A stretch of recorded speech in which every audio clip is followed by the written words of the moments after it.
Now, we would rather have poverty in freedom than riches in slavery. Those were the words of Guinea's first president, Sékou Touré, at independence in 1958. It was the first country in Francophone Africa to go it alone. Well, 60 years later, the country is celebrating that independence. But how far has Guinea come?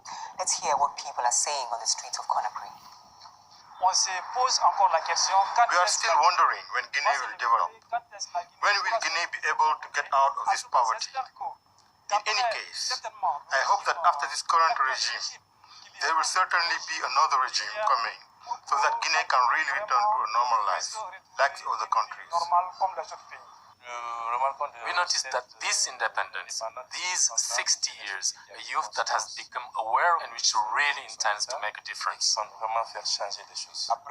After the era of the first regime, I see that today the position of young Guineans or Guineans in general, we do not have an objective because now we are going in circles. Guinea is gradually developing.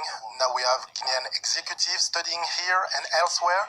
I think if Guineans are brave and if there is justice, I think Guinea will move forward in history. Hussein Fadiga is a correspondent for Guinea News and joins us now in studio. Thanks for taking time to talk to us. Mixed reaction there by Guineans, and some of them say there's hope for the future.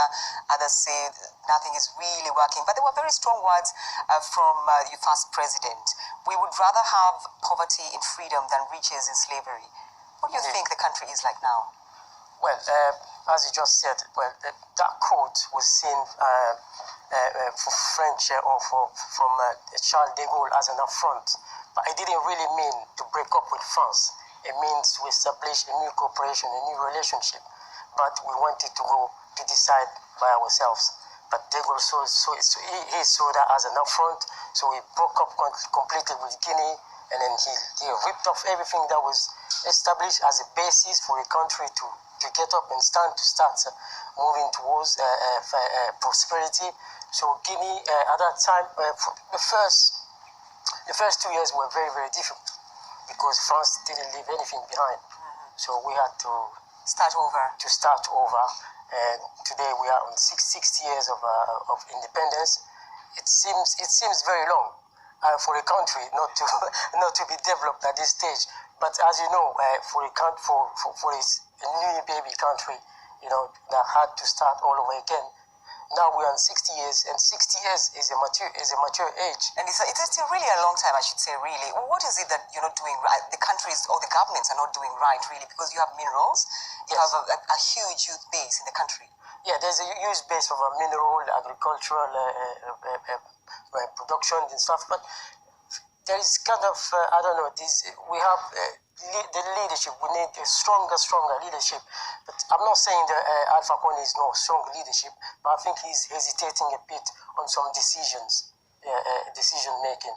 And we need him to establish his authority, even though it's 2 years remaining for his mandate. But 2 years is a long time as well to put something in place, which is starting now for the future generation to come. But he's also facing some sort of resistance when it comes to the constitution, because there have been some protests, I think, among the opposition and civil activists over the constitutional changes that are supposed to be happening. Yeah, there's always been a protest from the opposition.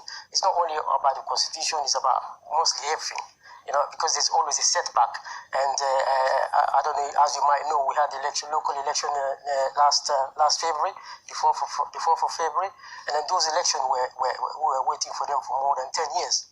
But up to now, the city councils still haven't got their mayor. So, there's always this kind of miscommunication. There's always accord signing, but to implement the accord, that's where the problem is. And then, implementation. And then only when you are inside the circle that you know really what's happening.